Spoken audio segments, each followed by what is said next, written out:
Hi friends, ಎಲ್ರಿಗೂ ನಮಸ್ಕಾರ. ಬನ್ನಿ, ಇವತ್ತಿನ ಈ ವಿಡಿಯೋದಲ್ಲಿ ನಾವು ತೊಂಡೆಕಾಯಿ ಪಲ್ಯನ ಯಾವ ರೀತಿ ಮಾಡೋದು ಅಂತ ನಾನು ನಿಮಗೆ ತಿಳಿಸ್ಕೊಡ್ತೀನಿ.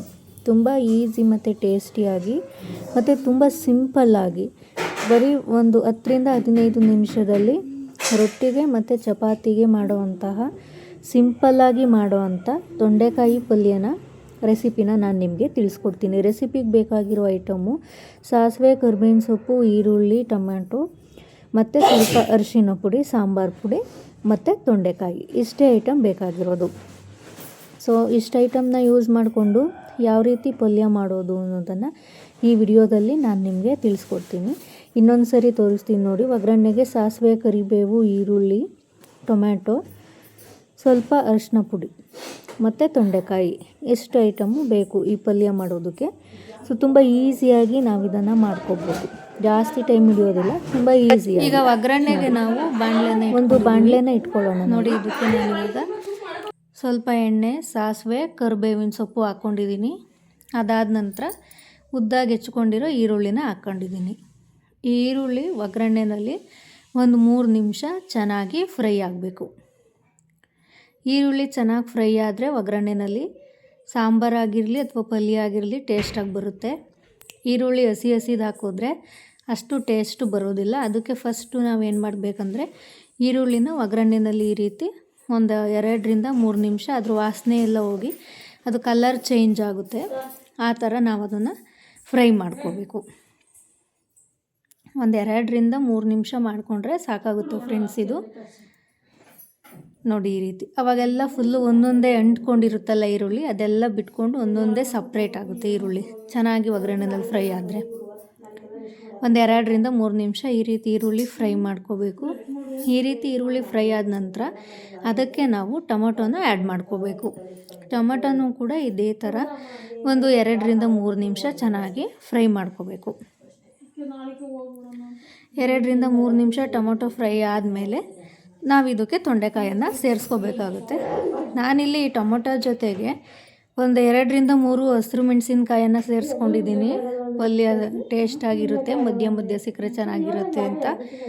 ಬೇಡ ಅಂದರೆ ಅದನ್ನು ಸ್ಕಿಪ್ ಮಾಡ್ಬೋದು, ಇಲ್ಲಾಂದರೆ ಯೂಸ್ ಮಾಡ್ಬೋದು ಹಸಿರು ಮೆಣಸಿನ್ಕಾಯಿ ಇಷ್ಟಪಡೋರು.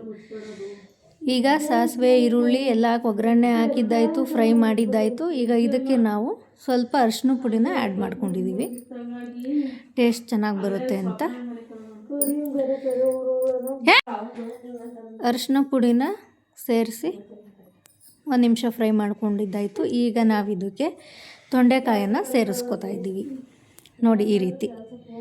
ತೊಂಡೆಕಾಯನ್ನು ಒಬ್ಬೊಬ್ಬರು ರೌಂಡ್ ಶೇಪಲ್ಲೂ ಕಟ್ ಮಾಡ್ಕೋತಾರೆ. ಪಲ್ಯಕ್ಕೆಲ್ಲ ಆದರೆ ಈ ಥರ ರೌಂಡ್ ಶೇಪ್ ಓಕೆ. ಈ ಫಂಕ್ಷನ್ಗಳಲ್ಲಿ ಪಲ್ಯ ಮಾಡ್ತಾರಲ್ಲ ಅದಕ್ಕೆ. ನೀವು ರೊಟ್ಟಿಗೆ ಚಪಾತಿಗೆ ಮಾಡ್ಕೊಳ್ಳೋದಾದರೆ ಈ ರೀತಿ ಉದ್ದಾಗಿ ಶೇಪಲ್ಲಿ ಕಟ್ ಮಾಡಿಕೊಂಡ್ರೆ ಚೆನ್ನಾಗಿರುತ್ತೆ. ಸೊ ನೀವು ಯಾವ ಥರ ಬೇಕಾದರೂ ಮಾಡ್ಕೋಬೋದು ನೋಡಿ. ಈಗ ನಾನು ಇದಕ್ಕೆ ತೊಂಡೆಕಾಯನ್ನು ಸೇರಿಸ್ಕೊಂಡಿದ್ದೀನಿ ಒಗ್ಗರಣೆಗೆ. ಮತ್ತು ಫ್ರೆಂಡ್ಸ್, ಇನ್ನೊಂದೇನಂತಂದರೆ ತೊಂಡೆಕಾಯಿ ಕೆಲವೊಂದು ಟೈಮು ಈ ಬೆಂಡೆಕಾಯಲ್ಲಿ ಬರೋ ಥರ ಲೋಳೆ ಬರುತ್ತೆ. ಸೊ ಅದಕ್ಕೇನು ಮಾಡ್ತಾರೆ, ಕೆಲವೊಬ್ಬೊಬ್ಬರು ಮೊದಲೇ ತೊಂಡೆಕಾಯನ್ನು ಒಂದು 2ರಿಂದ 3 ಸತಿ ನೀರಲ್ಲಿ ತೊಳೆದು ಚೆನ್ನಾಗಿ ಆ ಲೋಳೆ ಎಲ್ಲ ಹೋಗಿಸಿ ಅದಾದ ನಂತರ ಅವರು ಈ ಥರ ಪಲ್ಯ ಮಾಡ್ಕೋತಾರೆ. ಬಟ್ ಇಲ್ಲಿ ಈ ತೊಂಡೆಕಾಯಿ ಆ ರೀತಿ ಆಗಿಲ್ಲ. ನಾವು ಡೈರೆಕ್ಟ್ ಒಗ್ಗರಣೆಗೆ ಹಾಕಿದ್ದೀವಿ, ಏನು ಆ ಥರ ಲೋಳೆ ಏನೂ ಬಿಟ್ಟಿಲ್ಲ. ಕೆಲವೊಂದು ಮಾತ್ರ ಈ ರೀತಿ ಆಗುತ್ತೆ, ಎಲ್ಲವೂ ಆ ಥರ ಆಗೋಲ್ಲ. ನೀವು ಬೇಕಂತಂದರೆ ಮೊದಲೇ ವಾಶ್ ಮಾಡಿ ಇಟ್ಕೋಬೋದು. ಇಲ್ಲ ಅಂತಂದರೆ ಒಗ್ಗರಣೆಯಲ್ಲಿ ಇನ್ನೊಂದು 5ರಿಂದ 6 ನಿಮಿಷ ಚೆನ್ನಾಗಿ ಫ್ರೈ ಮಾಡಿಕೊಂಡ್ರೆ ಅದು ಹೋಗುತ್ತೆ. ಯಾವ ಥರ ಬೇಕಾದರೂ ನೀವು ಮಾಡ್ಕೋಬೋದು.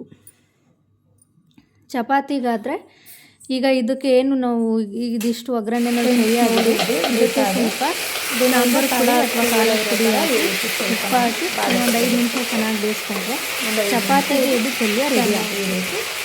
ಅಷ್ಟೇ, ಇನ್ನೇನು ಹಾಕೊಂಡಿರೋದಿಲ್ಲ ಇದಕ್ಕೆ. ಆದರೆ ನಾವಿಲ್ಲಿ ರೊಟ್ಟಿಗೆ ಮಾಡ್ಕೊತಾ ಇರೋದ್ರಿಂದ ನಾವು ಸ್ವಲ್ಪ ಗ್ರೇವಿ ಟೈಪಲ್ಲಿ ನೀರನ್ನು ಹಾಕಿ ಅದಕ್ಕೆ ಉಪ್ಪು ಹಾಕಿ ಒಂದು 5 ನಿಮಿಷ ಕುದಿಸ್ತಾರೆ. ನಾವು ಯಾವ ಥರ ಬೇಕಾದರೂ ಮಾಡ್ಬೋದು. ಇಲ್ಲ ನೀರು ಹಾಕಿ ನೀವು ಗ್ರೇವಿ ಥರ ಬೇಕಾದರೂ ಮಾಡ್ಕೋಬೋದು.